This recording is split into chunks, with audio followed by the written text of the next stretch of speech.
Hello everyone, welcome back to my channel. So this is another video. So আজকে আমি salmon নিয়ে আসছিলাম। So ভাবলাম অনেক দিন ধরে মাংস খাওয়া হচ্ছে, so it's just thinking about cooking some fish or vegetable item. তো ভেজিটেবল থেকে দেখলাম যে স্যামনটাই ট্রাই করি, এই জন্য স্যামন নিয়ে আসছিলাম। সো এখানে আছে আপনার 1.47 কেজি সামথিং লাইক দ্যাট। তো অনেক বড় একটা সাইজের ছিল, বলতে গেলে like half of a full fish. তারপরে যাই হোক, নিয়ে আসার পরে ক্লাস করে নিয়ে আসছি, সাথে মানে ফেরার সময় রুমে আসার সময় আর কি সাথে করে কিনে নিয়ে আসলাম। আর টুকটাক অন্যান্য কিছু কেনাকাটা ছিল, সো সেগুলো শেষ করে আনছিলাম।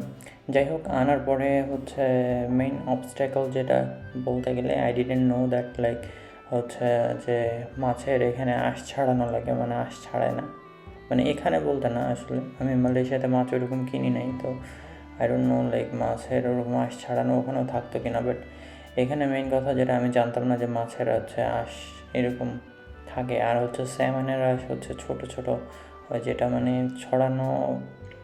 ছাড়ানো অনেক একটা প্যারার ব্যাপার। আর আমি যদি জানতাম হয়তো বা কিনতামই না, মানে ফার্স্ট অফ অল।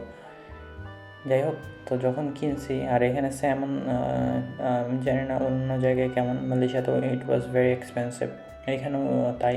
মানে স্যামনের দাম আছে বেশ, বলতে গেলে মানে মোস্ট এক্সপেন্সিভ, মানে few of the most expensive ফিশের মধ্যে পড়ে বলতে গেলে।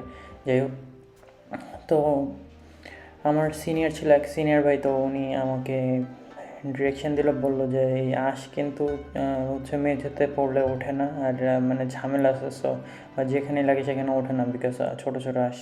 তো আমি ট্রাই করছিলাম যে আমার চাকু ছিল যেটা, সেই চাকুটা দিয়ে আঁশটা ছাড়ানোর আর পেপার টেপার বিছাই নিয়েছিলাম। যাই হোক, নেওয়ার পরে ইনিশিয়ালি আঁশ আসলে ছাড়ানো, আমি যে বললাম যে আমার ফার্স্ট টাইম আমি মাছের আঁশ করতেছি, মানে আর আঁশ জিনিসটা আসলে খাবার মানে রান্নার ভেতরে মুখে গেলে তখন মানে খারাপ লাগে একটা, যে যারা বিশেষ করে এই টাইপের এত অভ্যস্ত না।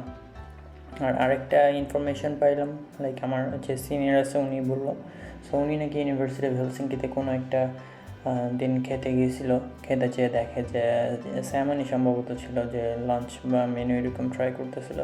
সো দেখে যে খেতে যে আঁশ বাঁধে মুখের মধ্যে। সো পরে উনি বুঝতে পারছে যে আসলে ফিনল্যান্ডে তারা মাছের মানে আঁশ ওরকম ছড়ায় না, মানে এটা কুকিংয়ের সময় মানে মোস্টলি এটা ওনার মানে উনি যেটা পাইছে ওনার ফাইন্ডিংস বলতে গেলে।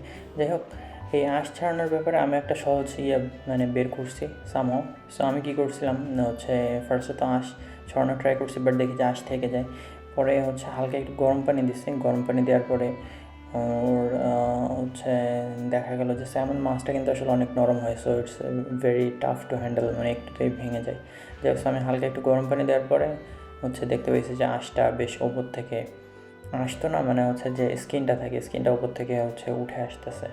সো আমি পরে আর স্কিনটা রাখি নাই, যেহেতু অল্প অল্প আসছিল বা এরকম কিছু। পরে মানে কাটার সময় স্কিনটা পুরো আলাদা করে ফেলছি। আর স্কিন আমি নর্মালি মাছের স্কিন খাই না বাসায়, যদিও আমি জানি যে খাওয়া সম্ভবত হেলদি, বিকজ লাইক মাছের স্কিন অনেক কিছুটা ফ্যাট ধরে রাখে।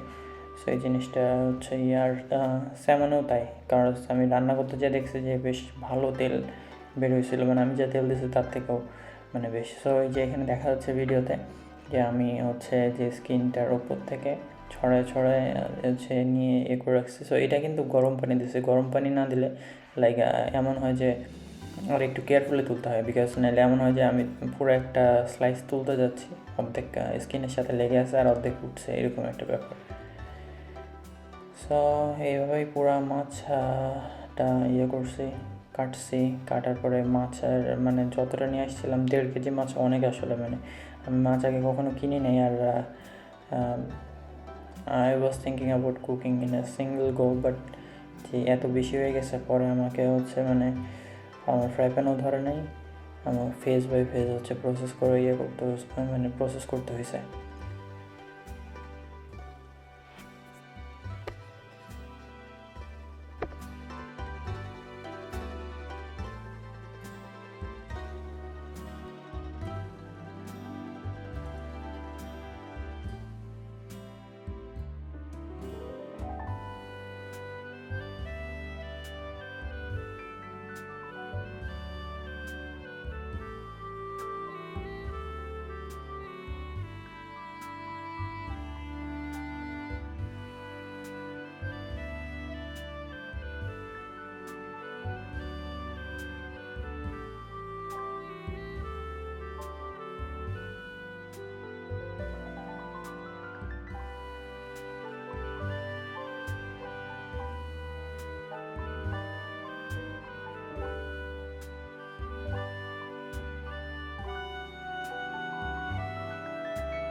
সো হ্যাঁ, স্যামনের ক্ষেত্রে যেটা মানে আমি পাইছি, স্যামন না আসলে ইন জেনারেল মেবি যদি আমি মাছ ফার্স্ট টাইম হ্যান্ডেল করতেছি নিজের হাতে, তো মাছ একটা মানে পেইন। ওই দিন আমার রান্না করতেই আই গেস এই মানে সব কিছু ঠিকঠাক করতে, প্লাস যে জায়গাগুলো পরিষ্কার করতে যে যে জায়গায় লাগছে, বিকজ সব জায়গায় আস্তে আস্তে একটা গন্ধ, বেশ ভালোই সময় লাগছিল। তো যাই হোক, এই যে কাটা শেষের পরে দেখতে পাচ্ছেন যে 1.5 কেজি মাছ, ইটস লাইক এটা অনেক। আমি স্লাইস মানে পিস পিস করছি, কিছু ভেঙেও গেছে। আর তারপরে যে আমাদের বাংলাদেশি মানে আমাদের ওইদিকে আর কি, আমি জানি যে কোনো কোনো জায়গায় হয়তো মাছ ভাজে না রান্নার আগে। সো বাট আমাদের ওখানে হচ্ছে মাছ ভাজার প্র্যাকটিস আছে। আরেকটা বিষয় হচ্ছে লাইক মাছ যেহেতু স্যামনের ভেঙে যায় সহজে নরম অবস্থায়, তো I was thinking about like cooking, মানে ফ্রাইং ইট, মানে টু গেট দ্য টাফনেস, একটু শক্ত করার জন্য বলতে গেলে আসলে হচ্ছে। ওই জন্য আমি হলুদ দিয়ে হচ্ছে আর লবণ দিয়ে মাখায় দেন হালকা করে একটু ভেজে ফেলছে, যাতে অ্যাটলিস্ট মানে কোনো কারির ভেতরে ছাড়ার সময় যাতে জিনিসটা ভেঙে না যায়, বা আর ওইটাই আর কি। সো এই কারণে মাছ ভেজে নেওয়া। বিসাইডস আমি বললাম যে আমার অনেক মাছ ছিল, so I couldn't fridge it like র, এই জন্য আমি ভেজে নিয়ে ভাবছিলাম যে একটা বাটিতে সেপারেটলি কিছু রাখবো আর কিছু হয়তো রান্না করে ফেলবো এরকম। আর হচ্ছে এই তো, আর প্যানটাও অনেক ছোটো হয়ে গেছে, লাইক আমার মনে হয় 3-4 বার করে সেপারেটলি মাছ হচ্ছে ভেতরে ছাড়া লাগছে। আর মাছের অনেক পানি ছিল, I don't know Y, like এইখানে হিটিং সিস্টেমটা মানে অনেক বেশি, চুলা অনেক দ্রুত হিট হয়ে যায়। আবার অনেক ক্ষেত্রে দেখা যায় যে একটু কেয়ারলেস হলে নিচে লেগে যায়, সেটা মাছের ক্ষেত্রে আমি দেখছি। আমি ভাত রান্না করতে গেলেও এটা হয় যে মানে নিচে এত দ্রুত হিট হয়ে যায়। আর ওই যে বললাম ফাস্ট হিটিংয়ের জন্য বা বেশি হিটের জন্য অনেক সময় যে মানে যে ভাজির ক্ষেত্রে, যেমন আমি ডিম ভাজি করি বা হচ্ছে ডিম পোস্ট করতে গেলে দেখি মানে একদম চুলার পাশে থাকাই যায় না, মানে চারিদিকে ছড়াইতে থাকে। এনিওয়েজ, ওই মাঝখানে কথা বলতে বলতে আমি হচ্ছে যে পেঁয়াজ, মানে যেহেতু কারি একটা করার প্ল্যান ছিল, সো পেঁয়াজ ছিল আর হচ্ছে রসুন, কিছু যে মশলা টশলা এগুলো কেটে নিয়েছিলাম, আর 2-3টা টমেটো ছিল, এটাই করছিলাম। আর গাজর আমার রয়ে গেছিলো আগের থেকে, তো গাজর যেহেতু নষ্ট হয়ে যায় আমার, তো দ্রুত শেষ করতে হতো, তো আমি 2টা গাজরও দিয়ে দিছি এর ভেতরে। তো অ্যাজ এই সাইড আমার প্যানের জায়গা মানে ফ্রাই প্যানের জায়গা অনেক ছোট, তো আমি জাস্ট মাছ টাছ না দিয়ে আগে ট্রাই করছি যে এই জিনিসগুলো দিয়ে বেশ পানি দিয়ে হালকা করে একটু মানে বয়েল করে নিতে, যাতে পরে মাছগুলো ছেড়ে দিলে হচ্ছে ভেতরে করতে পারে। আরেকটা নোট স্যামনের ব্যাপারে, যারা খেয়েছেন অলরেডি তারা তো জানে না, যারা হচ্ছে খাননি তারা লাইক স্যামনে কিন্তু হচ্ছে কোনো কাঁটা থাকে না বলতে গেলে। মানে কাঁটা আমি পুরা মানে আমি যতবার ট্রাই করছি তার মধ্যে 1-2টা চিকন কাঁটা ছিল কি ছিল না, এটা মানে বলাই মুশকিল। আসলে তেমন কোনো কাটাই নেই, ইটস লাইক আমরা মাংসের ক্ষেত্রে যেরকম বলি বোনলেস, এটা হচ্ছে সেরকম আর কি বলতে গেলে।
সো এনিওয়েজ মশলা টশলা দিয়ে সব যে আমার কাছে ছিল যে বেসিক মশলা সেগুলো দিয়ে কিছু পানি দিয়ে অল্প করে হচ্ছে ঢেকে দেওয়ার পরে এই যে মাছ পাশে দেখতে পাচ্ছেন যে ভেজে রাখছি অলরেডি।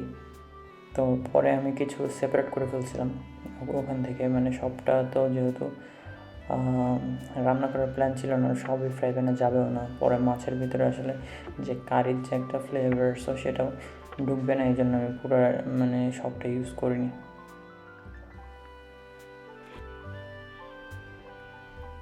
সো ফাইনালি এখন বেশ মাছ কিছু যেগুলো সেপারেট করে রাখছি সেগুলো হচ্ছে দিয়ে দিছিলাম। আর এই যে ভাত রান্না বসাই দিচ্ছি, ভাত মানে যেহেতু ক্লাস থেকে ফিরে আসছে খাইনি দুপুরের, সো এটা লাঞ্চের আগে রান্না করা। আর এই যে মাছ হচ্ছে যেগুলো ভাজা আলাদা করে রাখছি সেপারেট, আর যেগুলো কারি করতেছি ওটা ভাবছি যে সেপারেটলি হচ্ছে অন্য একটা জায়গায় উঠে রাখবো। So and this is the final look of our salmon curry. Hope you liked the video. Thanks for watching. See you in next video. Thank you.